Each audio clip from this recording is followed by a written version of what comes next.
Action! Hello. Whoa! Whoa. You're that Californiosos guy. Is my black and white shirt doing really weird stuff?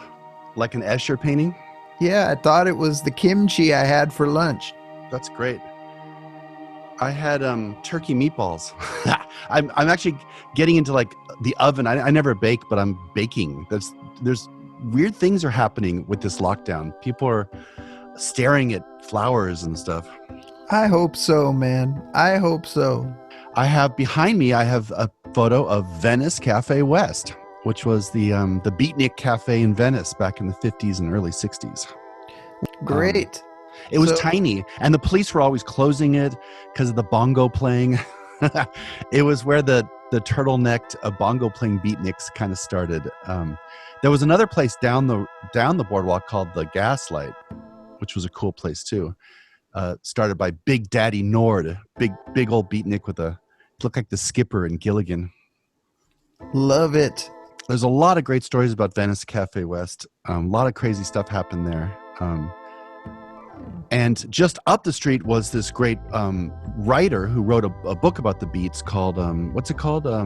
Holy Barbarians. Holy Barbarians, right.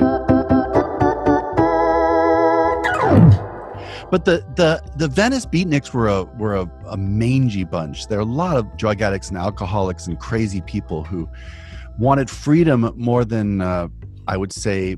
They were so against the man that they never got published. They never had a city lights. They've all disappeared from history. Like a lot of beautiful tribes of humans that weren't as warlike or institutional, they kind of disappear. I know. The beautiful, peaceful villagers who didn't conquer anyone or build any monuments or take slaves, they just kind of live their lives outside of history. So maybe it's a curse to be inside history. I don't know. Well, it's kind of cool to not be hung up on being acknowledged by history. Someone said history is just the eye of Sauron. It just zooms on something, and I think that if you're willing to drop that, you could just be like Basho or Nanao Sakaki or Lao Tzu, just like a hey, wait, well, how do you know man. how do you know their names? You know their names.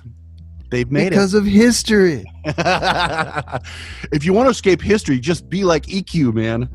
The 15th century Zen monk. I've been studying a lot of EQ poems recently. I've been really getting into them. When are they from? 15th century. Do you want to hear a couple? Yeah. Crazy Zen monk EQ. Can I curse? Maybe we can bleep you out later. I'll just change the word. Screw flattery, fame. All I do is lie back, suck my thumb. Ooh, wow. How about this one? Mirror facing a mirror, nowhere else. Ooh. He would go into town. He lived up in a cave. He would go into town and graffiti this on the walls. EQ was a crazy monk. Very human. He was very revered in Japan. He had a famous teacher. He lived with that teacher, this old blind guy that he like wiped his butt and took care of him forever. And then he experienced enlightenment. He was out on a boat on a lake, and he heard a crow call his name, and he experienced enlightenment. Nice. And the emperor used to keep showing up to beg him to come to the city and open a huge monastery and be at the court. EQ always laughed it off in classic, enlightened response. That's the thing. That's what I mean. He may be historical, but he was also just barefoot and skipping around in the trees. Yeah, he wrote he rescued this blind girl, took from like servitude, and they were lovers, and he wrote a lot of poems about her. He broke a lot of rules, let's just put it that way, and that's why they love him. But history caught him, man. They captured him. Here's an EQ poem. Ready? Yes. In a dazzling scabbard, this wooden sword, which can't kill or help you to do anything. Wow. What kind of a dazzling scabbard? A dazzling scabbard, a wooden sword, which is useless.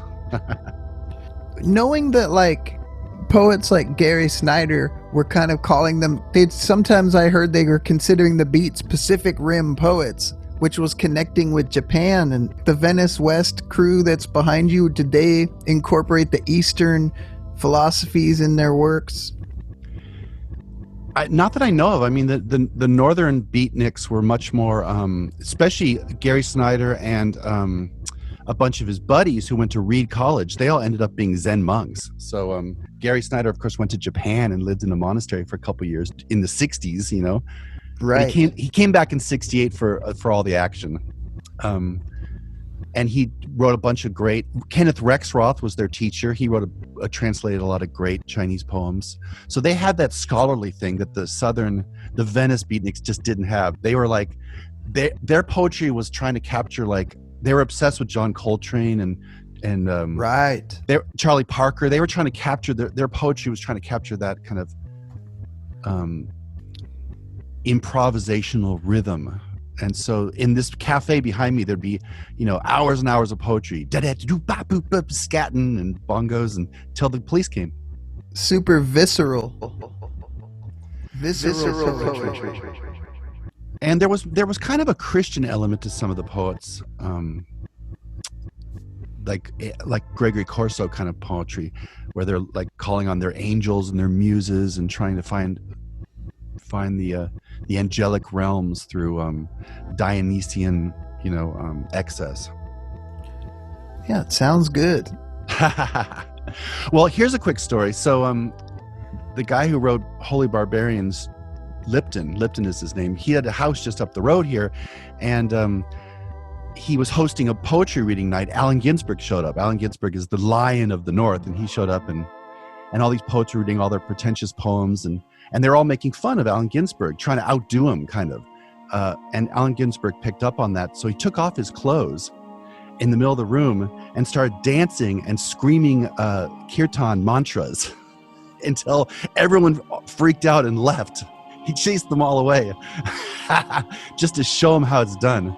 That's a true story. I heard that from 3 different sources. That's cool, man.